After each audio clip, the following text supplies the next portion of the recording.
Voilà, je m'appelle Jamel, je viens de la région parisienne, une église nord-africaine, donc maghrébine, et j'avais à cœur de vous donner mon témoignage. Voilà, j'ai deux grandes sœurs qui ont donné leur vie au Seigneur, maintenant de ça une treizaine d'années, 13 ans à peu près.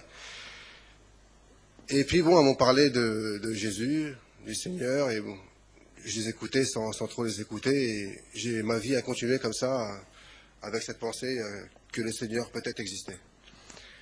Toute ma vie, de mon enfance jusqu'à à peu près 16 ans, j'ai divagué à droite, à gauche, en faisant pas mal de bêtises. Et à 16 ans, j'ai vraiment connu la galère de la drogue, l'alcool, la débauche totale et les jeux du hasard, les casinos. Et vraiment, j'étais avec les ténèbres pendant plus de 20 ans. Je me suis marié, j'ai eu des enfants, par la grâce de Dieu quand même. Il a eu pitié de moi.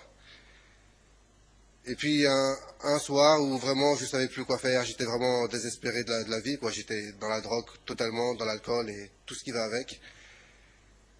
J'ai ressenti une chaleur qui est montée en moi. J'étais sur mon balcon avec mon pétard de 2,50 m. Et j'étais au 6e étage et je regardais par la fenêtre et c'est passé dans ma tête, je me suis dit vraiment, j'ai plus rien à faire sur cette terre, je ne sers à rien. Je ne vois plus mes enfants, comme j'avais un travail qui me prenait quasiment toute ma journée, ça me prenait à peu près 15 heures par jour. Donc je ne voyais plus beaucoup mes enfants, je n'avais pas de très bonne relation avec ma femme. Et vraiment, j'ai fait le tour de la question et je me suis dit à quoi ça sert de continuer à faire souffrir ma famille, mon entourage. Et ça a duré comme ça dans ma tête, ça a peut-être 10 à 15 secondes. Et j'ai eu une chaleur qui est montée en moi, une présence qui est venue et j'ai prié le Seigneur Jésus-Christ. J'ai dit, Seigneur Jésus, je reconnais vraiment que tu es le Fils de Dieu. Tu me fais parler, je ressens une présence là. Et j'ai prié et je suis rentré, je suis parti me coucher dans ma chambre.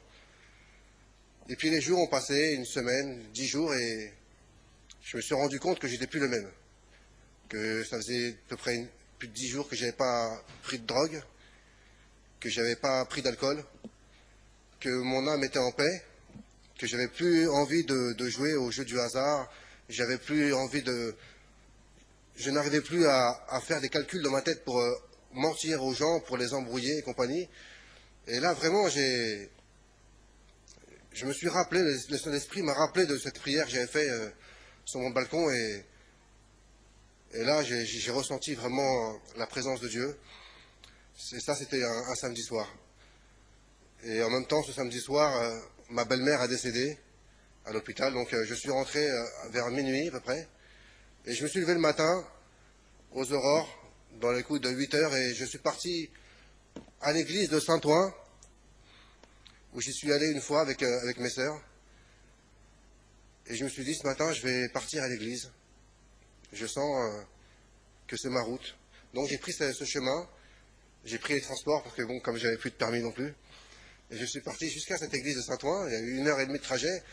Et en arrivant dans cette église, c'était la première fois que j'entendais les louanges, tout ça. Et je voyais tous ces gens qui, comme je suis arrivé un peu en avance, vraiment j'ai senti cet amour fraternel, ces frères, ces sœurs qui venaient me voir et en me fortifiant, en me disant que le Seigneur m'aimait, qu'ils m'aimaient eux-mêmes. Je me suis dit, mais qu'est-ce que c'est que ce délire?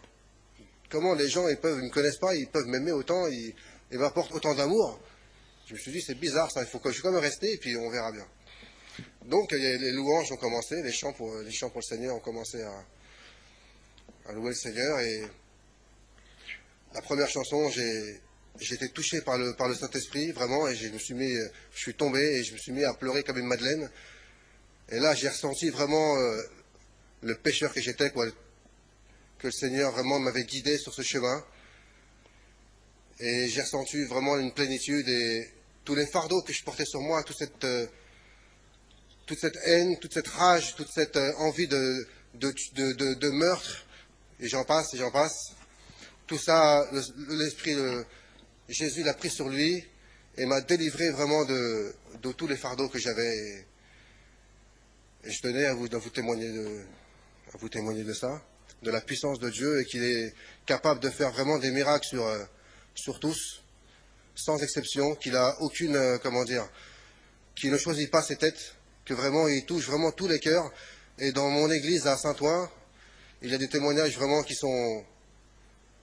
qu'on ne pourrait pas y croire, à moins de les entendre, c'est vraiment incroyable. Mais l'esprit cette semaine m'a guidé, c'était vraiment, bon, pour que je donne mon témoignage déjà, et pour appuyer la chose sur la prière. C'était pour vous dire que mes sœurs ont prié, mes deux grandes sœurs et leur église ont prié pour moi pendant 13 ans. Elles ont vraiment prié pendant des années, à jeûner, à faire des sacrifices. Et c'était pour vous dire que s'investir dans la prière, que ce serait une petite prière ou une grande prière, c'est un investissement qu'on fait. Et quoi qu'il arrive, l'Esprit de Dieu entend. Et il a le temps de Dieu, bien sûr, pour répondre, pour exaucer aux prières. Mais c'était pour vous dire qu'il ne faut pas lâcher l'affaire. Il faut vraiment prier tous les jours pour ceux qu'on aime et pour ceux qu'on n'aime pas aussi. Vraiment, et le Seigneur écoute. Et vous pouvez me croire que le Seigneur écoute tout ce qu'on dit et qu'il faut le temps de Dieu. Il y a des prières qui vont se réaliser tout de suite parce que c'est immédiat. Et il y en a d'autres qu'il faut que ça prenne son temps. Et pour ça, il faut vraiment être en communion avec Dieu tout le temps et lire la parole. Et puis, comme vous savez tous, je vais pas vous... Comme je suis tout jeune, j'ai que 4 mois en Christ. J'ai été baptisé le 22 avril. Donc, je suis encore au petit lait. Donc, je pense que vous tous, là, vous mangez des steaks et compagnie. Donc, je ne vais pas vous faire la morale ni quoi que ce soit, mais je tenais à dire que vraiment la prière qu'on fait, il faut vraiment y penser, y croire fortement et ne pas baisser les bras. Voilà, je vous remercie tous, que Dieu vous bénisse.